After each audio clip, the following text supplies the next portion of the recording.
Ayan, good afternoon po. Nandito na kami. Ito yung matagal na namin gustong gawin dito sa Asingan. Yung kakain kami sa gilid ng kalsada.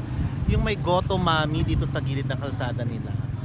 So kasama ko pa ang nanay ni Vanjoss. Ayan pa yung order niya. Ano yung order mo, ma'am? Goto. Goto with ma'am. Beef? Ako kasi goto with pork. Ayan po. So ipapakita namin yung plaza. Nasa tapat lang kami ng plaza ng Asingan. There. Ang dami kong nilagay. Ano nilagay mo, madam?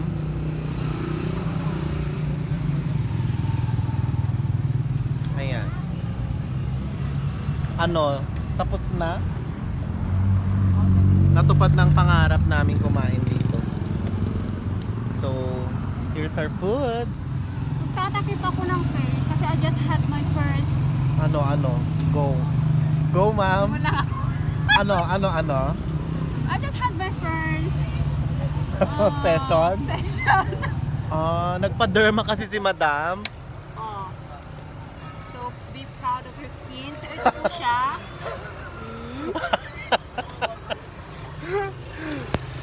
Meron ba kayong ganap sa ating mukha? Alam niyo po ba na kami ay nahuli ng poso dito sa Asingan dahil wala po kaming helmet?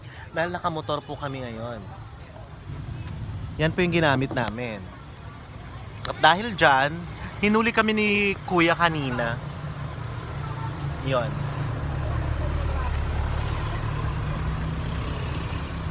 Masarap.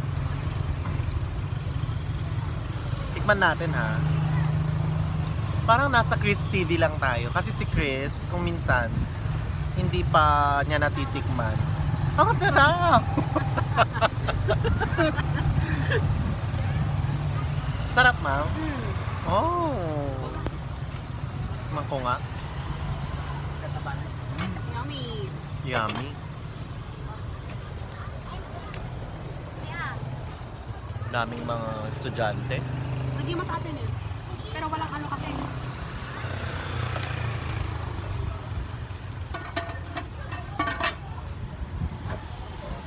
Patis atin eh.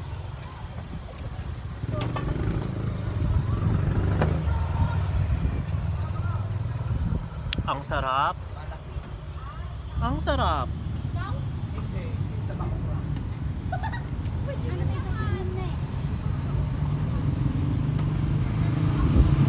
Panalo. O, di ba? Dumadaan lang ang mga motor, tricycle.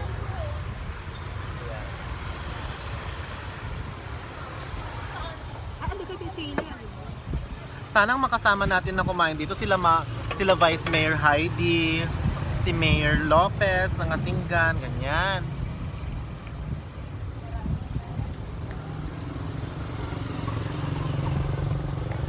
Ayan, kain muna kami, ha. Bye.